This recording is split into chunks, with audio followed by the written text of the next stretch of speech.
Hi, and welcome to this month's monthly overview. What I'll try to cover this month are a couple of very different topics. So, first, we'll take a look at what we can learn as investors from the recently concluded US elections. Then, we'll take a look at personal finance lessons from one of my favorite actors from Hollywood, Al Pacino. And then, lastly, we'll take a very quick look at what is happening with the Indian economy.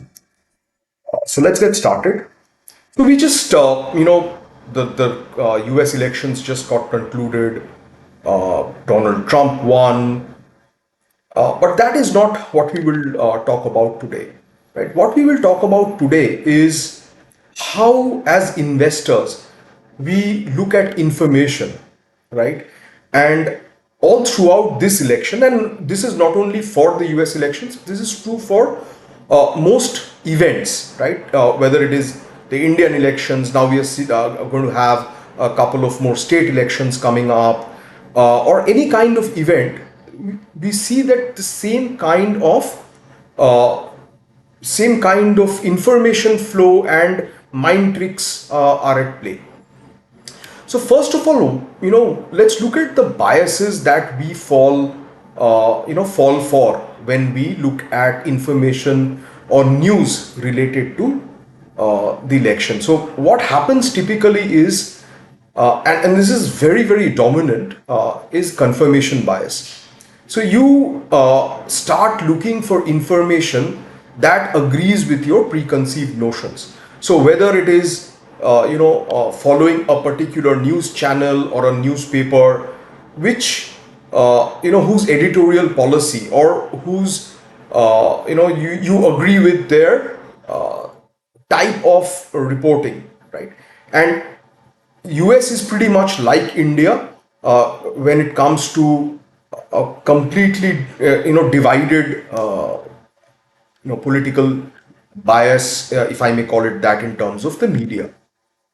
So what tends to happen is people will start consuming information only about the candidate or the party that they like, and they will completely omit uh, information from or about the other party or the other candidate.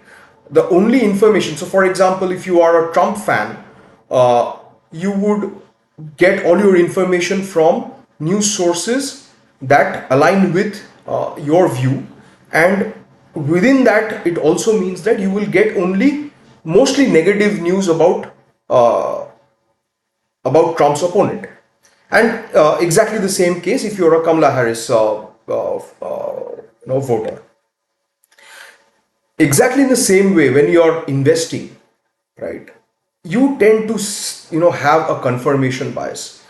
And if I'm very positive about a particular stock, I will only sort of look for information, news which supports my view, right? So that is one of the first problems, and we've seen this play out across. And when I go through each of these biases, you'll realize that nearly all of us fall prey, and even political analysts uh, also fall prey to the same things. And that is why you see that a lot of these pollsters or people who predict election outcomes go so completely wrong, is because they put their own biases into the work that they are doing. Next is, to an extent, what we call the endowment effect, right?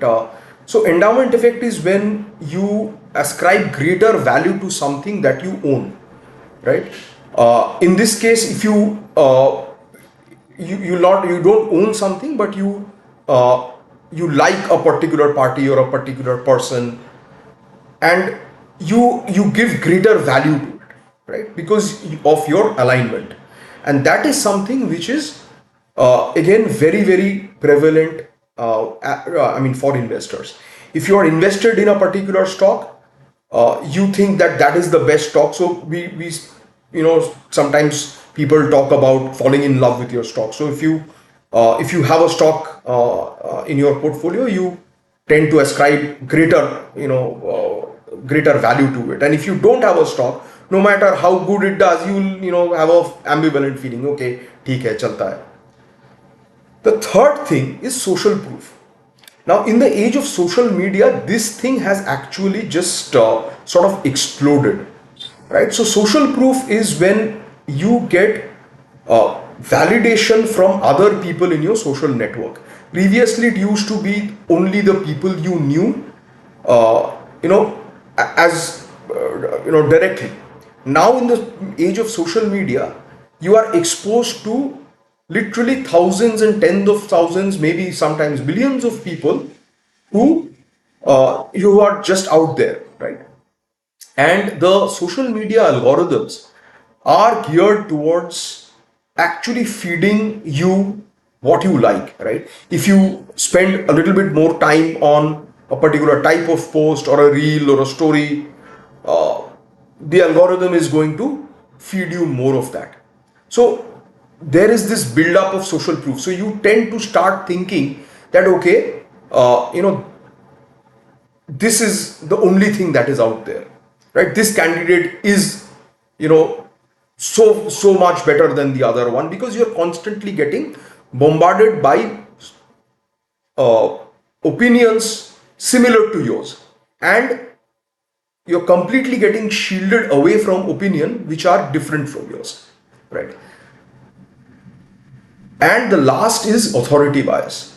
Now, what happens in this process is, if there are any public figures, it could be a actor, it could be a singer, it could be a news famous news anchor, pollster, whoever, right?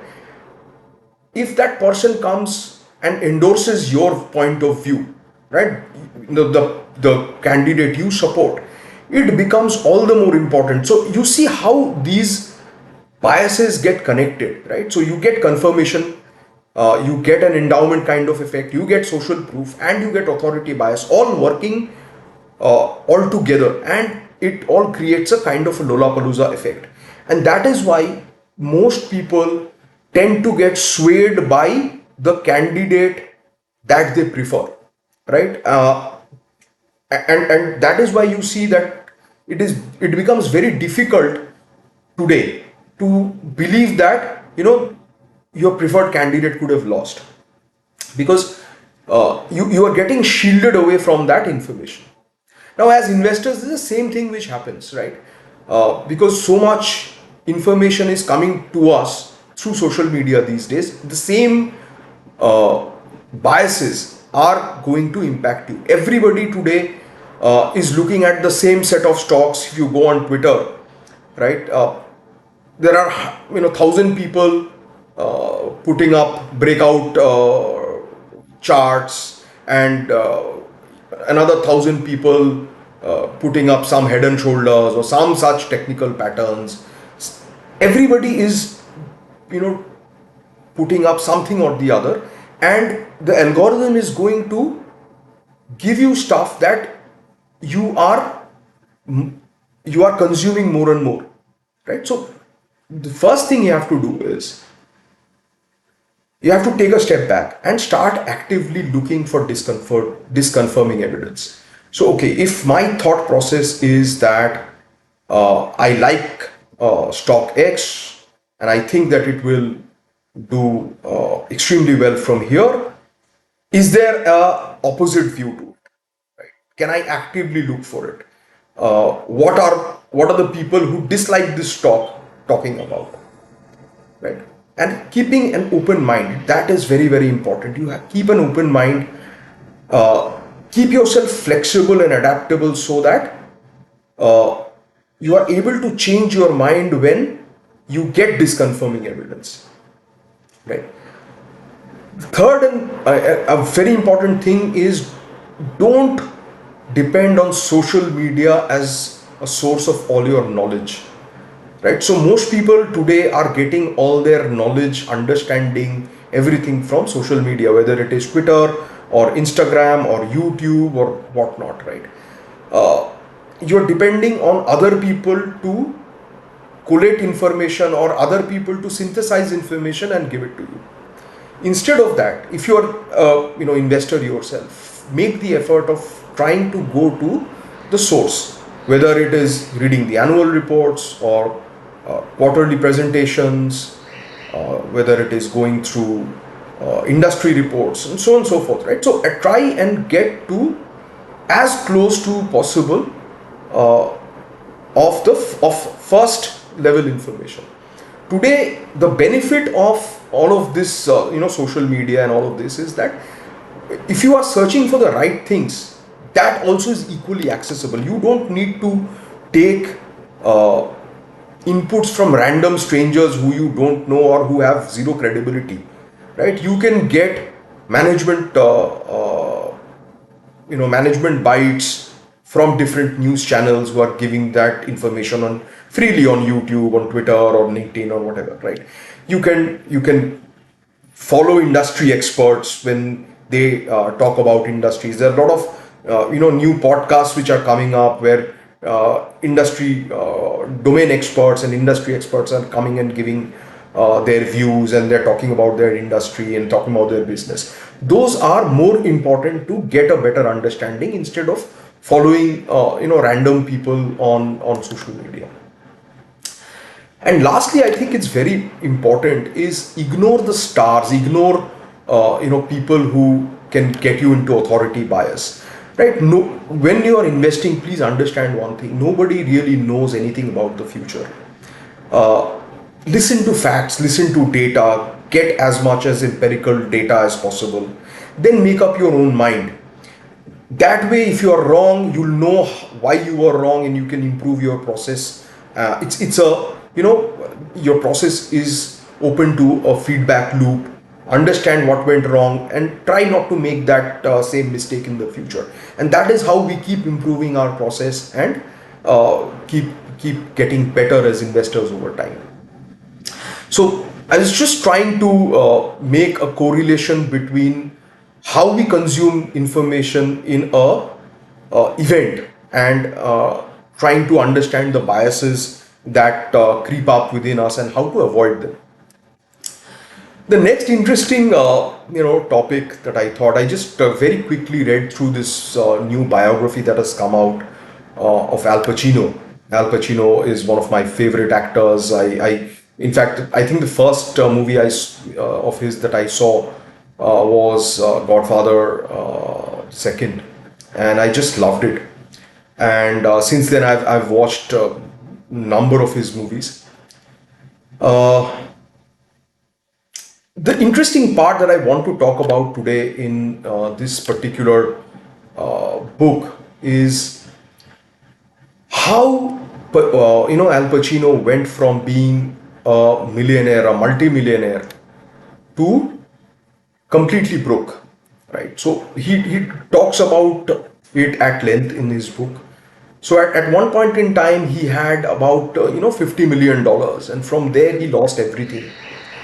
And he says that the reason is because he had no understanding or knowledge or any inclination to learn anything about finances. So his point was, I am an actor, I'm an artist, so I have no clue and I'm not interested in money. And he entrusted his money to an accountant that he had, and that person cheated him, and nearly all of his money went down the drain. In addition to that, he spent money exorbitantly, right? He had dozens of cars. He had like I mentioned here, 23 mobile phones. He used to spend I think 300 or $400,000 per month at one point in time. And another example he gave was he had a house where he did not ever live, and he had spent about $400,000 for landscaping that and to maintain that annually. So just frivolous spending that went on. So, what are the lessons that we can learn from this? One is that, earning money and getting wealthy are two different things. Here is one person, who's renowned the world over. who's got fans the world over and earned millions of dollars, and yet he lost all of it at one point in time. And that's something uh, very very interesting. So the first thing we need to understand is we need to always live within our means. So no matter how much you earn, it's very important to live within your means. uh, Next is to keep an eye out for lifestyle creep, right? So it's very easy to uh, upgrade your life when you start earning more, right? So going from a normal car to a luxury car, going from a medium sized or a apartment to a villa, and things like that. Lifestyle creep is very very easy when the earning is coming in. uh, in my experience, unless you are super rich, right, don't assume that good times are going to last forever. So life has cycles. Always keep some money aside which cannot which cannot be taken away from you. And if even if that money earns a little bit less, so be it. It should be your safety net. People who are working in salaried jobs, it could be your provident fund or something like that. People who are in business, I always suggest that you put money in some form of fixed income, or build up a corpus which is sufficient for you to have a fallback plan, right? uh, then the concept of keep paying yourself first. So whenever you're earning something, just make sure you take some money out. Don't spend everything. Take some money out and invest that money, right? So even small amounts compounded over very long periods of time, 20 years, 30 years, actually ends up giving you very very large corpus. And lastly, I think this is very important, is don't fall in the trap of advisors who are how should I put it, who are dishonest, or don't fall for get rich quick schemes and things like that. If you are an active investor yourself, do your own research. Otherwise, go for simple constructs like mutual funds and ETFs. Put your money in bank fixed deposits if you want to put in fixed income, in public provident fund, etc. And even there, you sort of diversify a bit. Don't put everything in one bank FD. Don't put everything in one mutual fund. Maybe have a basket of 3 4 mutual funds. If you are taking advice from an advisor, or if you're putting your money in some kind of a PMS or AIF or whatever, maybe spread out a little bit, put some money in a couple, because you don't know. The problem here is uh, we're all trying to hedge against the worst outcome possible in the future. I think that is the first job of capital allocation, is to manage risk. If we can take care of the downside, the upside will take care of itself. That is the mool mantra that we should all keep in mind. So just trying to sum up from life lessons from this book. I think very important: live within your means. Don't always keep upgrading your lifestyle as your income earn. Pay yourself first. Diversify your investments, and keep investing for the long term. Now let's quickly take a look at what is happening in India. I think up to September, things were looking, the economy was sliding down. manufacturing PMI was going down. In October, it sort of again bounced back up, and we need to see how it fares in November. But overall, I think there is some sort of probable bottoming out in terms of manufacturing PMI that we've seen in the month of September. Uh, Similarly, if you see all high frequency indicators of the economy, whether it is two-wheeler sales or uh, car sales, tractors, uh, most indicators are pointing towards growth coming back, which is a good thing. And a lot of it is because of the festival season. Also, that the crunch was because of monsoons and the election cycle that is now behind us. So the government capex, which was actually what was driving most of our the growth in the infrastructure, manufacturing, etc., in the overall economy, I think that is again going to pick up. The challenge in India has always been, in terms of inflation, has always been food prices, and I think we are going to see the same thing once more.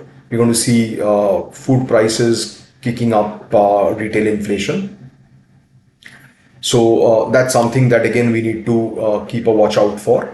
What it would typically mean is, if retail inflation does not come down, then the rate cutting cycle is going to get delayed further. The other additional point here is, with Donald Trump now poised to come in as the US president, there could be a lot of fluctuation in the currency. We could, and I'm not a currency or a big macro expert, but we could see a potential for, because Trump is talking a lot about tariffs, hiking tariffs across the board. So if that happens, there's possible inflation in the US. So which means that the rate cutting cycle in the US that they've had in the last I think two rate cuts, that is going to get paused. It might even get turned around if inflation becomes sticky. Although I think Trump is going to be opposed to hiking rates, so it's going to be an interesting dynamic that will play out, and that we need to keep watching out for.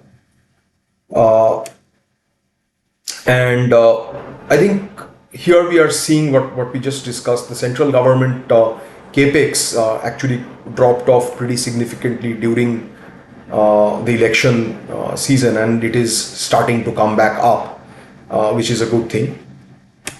And lastly, I think this report came out a couple of days back. Morgan Stanley, very interesting report. Just snapshot here from NDTV Profit Twitter handle that I picked up, and Morgan Stanley is talking about the huge household wealth that has been accumulated, and all of that now, a large part of that is going to get sort of moving into equities, and that I think we are continuously seeing SIPs and inflow into mutual funds consistently high. The challenge has been that FIIs have been selling, and there seems to be no respite in that. But at some point in time, that will also come to an end. Companies, the valuations are moderating because the markets and the stocks are going sideways to slightly down. Overall, I think markets are now in that territory where it's just doing nothing. It's going up 2 days, coming down 3 days, and it's basically in a range. And at any point in time, we could see a 5-7% fall or a 5-7% rally. To me, these are all par for the course. This is part of the digestion process that I talk about. Markets have been on a tearaway rally for the last 2 years. It needs time to sort of take a pause, take a breath, and digest the gains before it sort of heads higher. With that, thank you for joining me, and feel free to keep sending me your questions, and we'll meet again next time.